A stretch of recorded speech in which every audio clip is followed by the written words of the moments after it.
one constant feeling reigns over the 130-plus year history of NC State Wolfpack football. Hope. And when there's hope, well, Pack fans can always relate. Pack family, time for a true look at your team. Expert analysis, special guests, and a Carter Finley-sized bag full of X's and O's. Let's get hooked up for Pack Therapy. Here are your hosts, Tim Donnelly and Wolfpack great Mike Glennon. Welcome back in to another edition of Pack Therapy. I'm Tim Donnelly, one of your hosts, along with my co-host, NC State legend Mike Glennon. This is a recap episode, a little earlier in the week than you're used to, but when you have a game like State had against Duke, sometimes it requires a little extra and earlier analysis. So first of all, like, subscribe everywhere you find your podcasts, YouTube. We appreciate it. Tell your friends. That's a big part of what we have going on.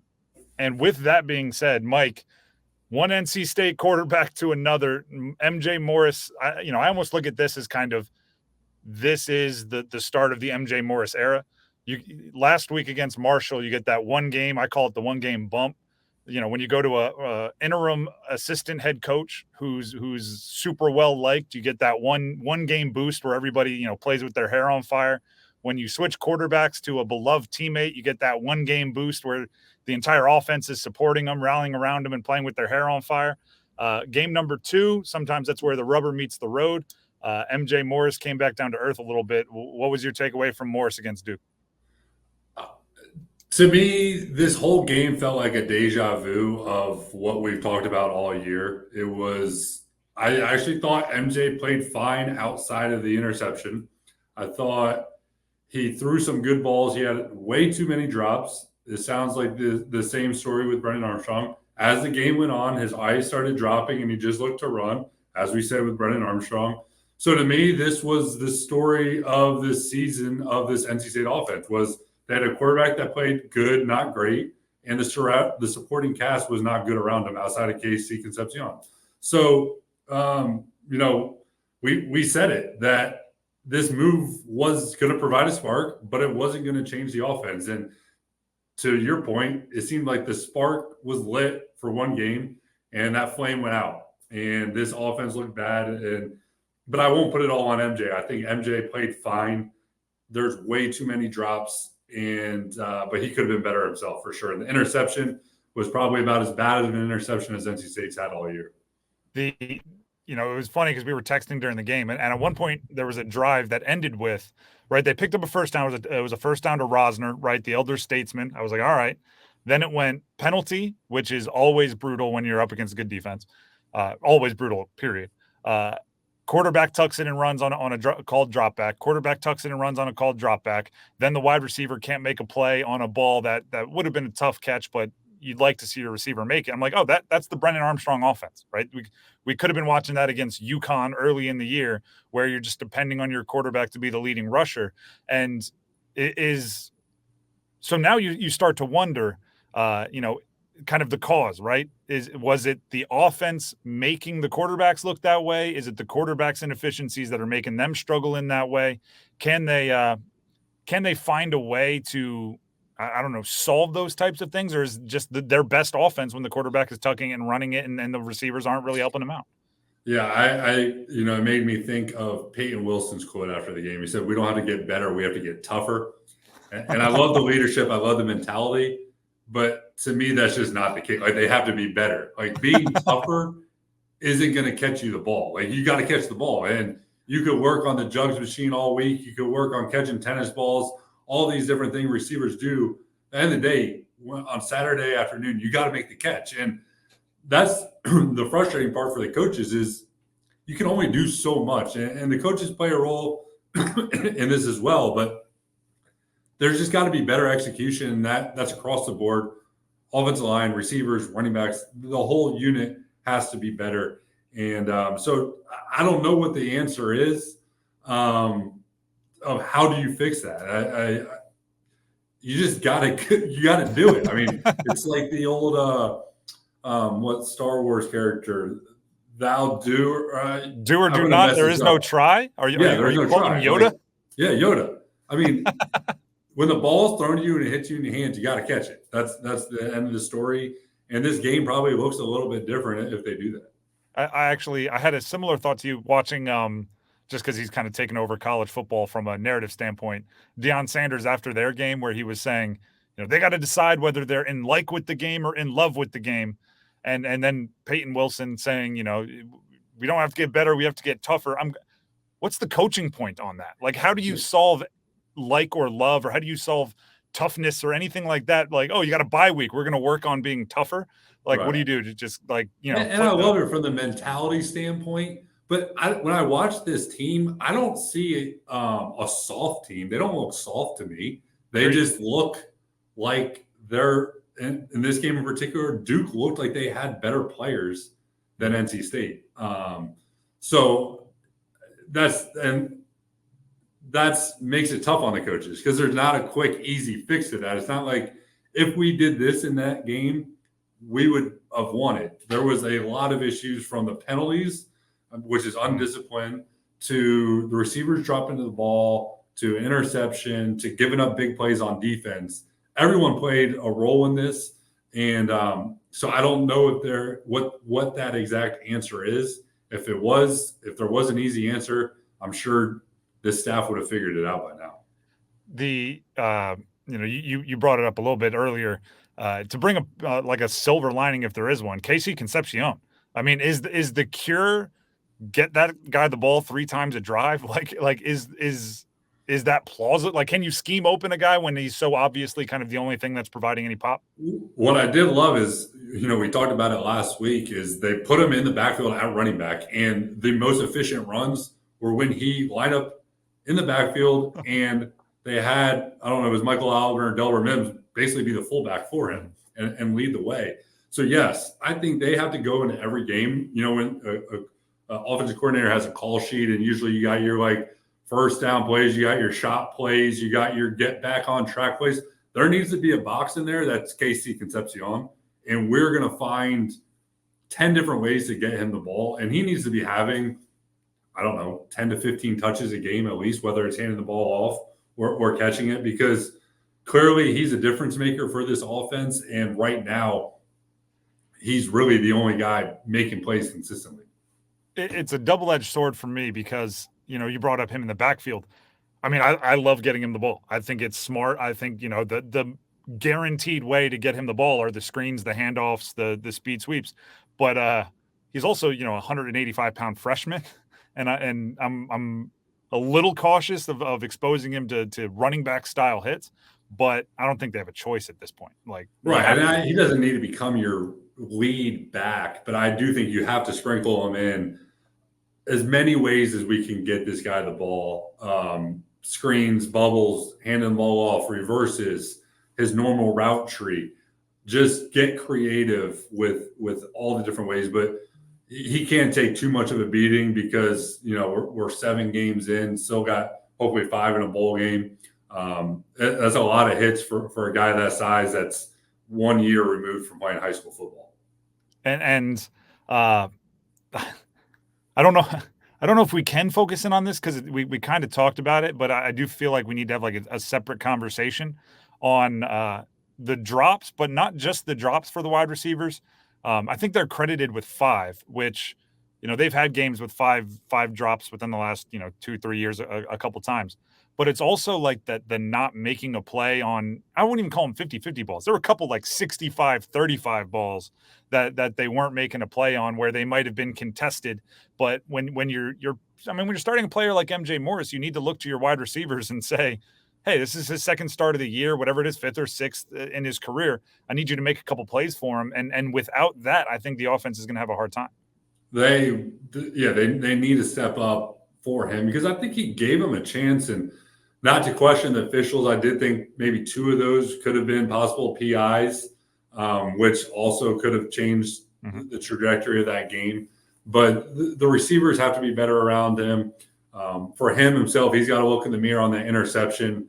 He's too good of a player, and although he only has a handful of starts, that's staring down the receiver and getting to an in breaker late like that. You're taught that in about 7th graders. So he's going to learn from that. But really, that play was crucial when you look back at the outcome, and that this Duke offense really didn't do much. And he gave him a short field inside the 5-yard line, I believe, on that. And in a game like that, starting the backup quarterback, you can't give them anything of a short field like that makes his job easier because, I'm sure we'll get to the defense, but the defense gave up really 2 big plays, and they gave up a touchdown when they were backed up on their own 5-yard line. So as an offense, you kind of have to know who's the quarterback on the other side of the field. Is this a game where I need to be aggressive because we're going to have to score some points? Or is this a game where it's just, keep taking what the defense gives you, and it's almost a bend, don't break mentality on the offense of being patient and letting the game come to you. And when those big plays arise, then you take your shot. But don't force that big shot because I don't think that backup quarterback was winning the game without, those kind of opportunities. Perfect transition. We'll take a break, and when we come back, the Duke offense with a quarterback that went 4 for 12 was able to pull out the victory. Let's talk about what went on with the NC State defense coming up after this.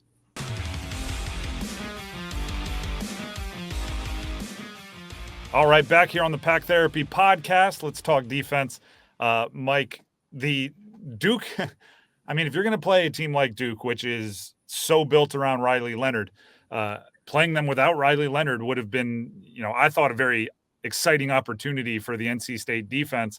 Henry Beelan made, you could argue, like one play, right? The deep ball to Calhoun on the double move. Other than that, did almost nothing. Is this a situation where the NC State defense would never say it out loud, but they're looking at the other side of the locker room going like, you got to give us some help? Probably, and there is some of that. But again, this was like a deja vu game of things we talked about all year long. NC State's defense has played really well, but they've given away 2 or 3 big plays all season long.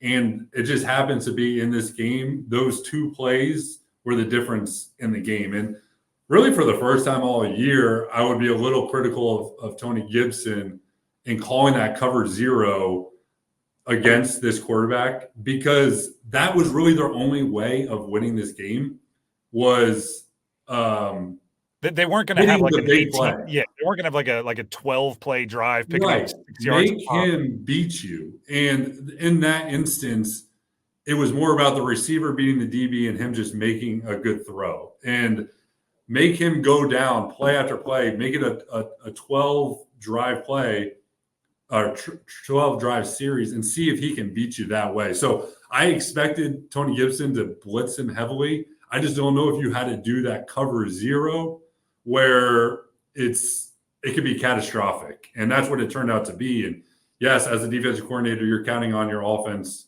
to score more than 3 points on a 57-yard field goal. But knowing what the offense has been all year, it's kind of like, well, maybe we need to sit back and play coverage and see if this guy can kind of, beat us play after play after play and show that he can, beat all the coverages we play. And so I think I would imagine Coach Gibson's regretting that play call. And obviously it's easy Monday morning quarterback to be saying this, but I would say I didn't love that play call just because it changed the outcome of the game. And I think the quarterback didn't show at all that he could truly win that game if it was a 4-quarter game. I have the stats here to kind of illustrate what you're saying. Beelan, the quarterback, finished 4 of 12 for 107 yards, 2 touchdowns, 1 interception on that one double move against 0 that you're discussing. 69 yards and a touchdown. So if you take that away, he's 3 for 11. We're looking at like 40 yards, 38 yards, 1 touchdown, which was set up by the turnover. So it was literally an 8-yard drive, 8-yard play, and the interception. So, I mean, that's not great. And it gets even worse when you think of from the halfway through the first quarter on, the Duke offense did almost nothing outside of the 80-yard touchdown run. Now, right. This is my pet peeve, right? And people do it all the time. If you take out the 70-yard touchdown pass and the 80-yard touchdown run, their offense did nothing, which So yeah, if you take away the best plays of any offense, it's gonna look tough. The fact of the matter is, you gave up a 70-yard touchdown and an 80-yard or a 70-yard touchdown pass and an 80-yard touchdown run. The state defense just can't get out of its own way with letting up like 2 mental errors an entire game, and it ends up shooting themselves in the foot. I don't know if it's fair if they're a defense that is like it's incapable for you to win games while making 2 or 3 mental errors. It seems like if you have 70 plays and a whole bunch of 18 to 22-year-olds out there, you're not going to bat 1,000 all the time, but they have to find a way to not give up those big plays, or else I don't know if this offense is good enough to keep you in those games. That's exactly right. I mean, it came down to 2 plays. The whole changed the entire outcome. And I wouldn't say the first one, the long touchdown pass, that is in a mental error. That's the cornerback being in a tough position, one-on-one, and running a double move, and the quarterback has time to throw it. Biting hook, line, and sinker. Yep. And the quarterback did, I'll give him credit. He put that ball right on the money. Receiver didn't have to slow down at all. But the second long run, clearly someone was in the wrong gap, or they were both in the same gap, and one of the two was wrong of who I kind of contained on that play. And those are the kind of mistakes that you just have to eliminate. And you can harp on it all week about being in the right gap and going over it, but I'm sure they're coached up well. I know Tony Gibson does a great job. And just on that one play, there was a mental error. And that's the difference in college football sometimes, is it could be one mental error could be the difference between a win and a loss. And I'm not saying they would have won the game if that didn't happen, but the defense played a good solid game if you take away really that one play. So you just got to continue to coach them up and, put them in the best position to succeed and let the chips fall where they may. We did kind of the one player that's a silver lining for the offense. There's a bunch of players that are silver lining for the defense, but I feel like it's mandatory we highlight Payton Wilson. Was 11 tackles, 2 tackles for a loss, another half sack, kind of all over the place. He just keeps building and building whatever, we're talking end of the year award resume, we're talking NFL resume, we're talking a whole bunch of different things, but he covers up a lot of mistakes that other players can make just simply by being kind of everywhere all at once. He does. I mean, he's phenomenal. I feel like we say it every week. There's not enough it's like a mandatory. It's like we just have to check it off, right? Like, all right, we praised Payton Wilson to check. Like, I just don't want to go an entire pod without talking about it when he's that good. He is that good. He, like you said, he covers up mistakes, and he just has a way of being around the ball all the time and having an impact on the game, unlike many players can do on the defensive side of the ball. I mean, he has as much impact on the game, and almost it feels like as the quarterback does, just because he's around the ball on just about every play. We'll end the pod with this, and we'll have another one later in the week, really to talk about what the bye week is going to be like, what they need to do. There's a pretty brutal schedule coming up here, and they need to be ready for it. So tune in later in the week for some of that. But what can they build off of, right? You look at this game, and we're still kind of in recap mode, but you going into a bye, you want to have like a good fourth quarter, or at least, like, even if you're losing the game, you want to have something to propel you into the bye week. Did they have something along that? Like, the coach could show a highlight film in the next team meeting and say, hey, let's get our confidence back up. This is what we do really, really well, from either the offensive or defensive side. I think it's more of a reset. And Dylan McMahon kind of talked about it when he was on with us, that they were looking at it as a new 7-game season. I think now it's a 5-game season. That is over with. We need to move on from it, learn from it. But here's a fresh start. We got our bye week, kind of recover from our injury, get our legs back, whatever it is. And then when Clemson comes in, that's week 1 of kind of this, even though it's more than the second half of the season. This is the start of a new season. And I think it is a good fresh start for the offense. They need it. Like you said, that spark is gone. And they're going to have to find a way to make plays. I mean, that's it's not a great coaching point, but it's just we need to find a way to make more plays than we've been playing. It's kind of I call it rockifying, which is like, the Rocky movies, where the corner is always just like, keep going. You have to try harder. it's in your heart, right? Think of Adrian. And it's like, well, that's not actually helping him box at all. Like, tell him to keep his left up, tell him the guys, attack the body, give him some kind of strategy. But in the Rocky movies, it's never that, right? It's always just like, dig deeper, try harder. Sometimes I think you just need a great motivational speech, right? Sometimes you just need Mickey trying to try harder. And that feels like kind of where they're at this bye week. Mike, appreciate it as always. We'll check back in later this week, hopefully with some insight into bye weeks and what they can do for the team. But until then, everybody, subscribe, like, tell your friends about it. Pack Therapy Podcast, found everywhere they listen to podcasts. We'll see you later this week.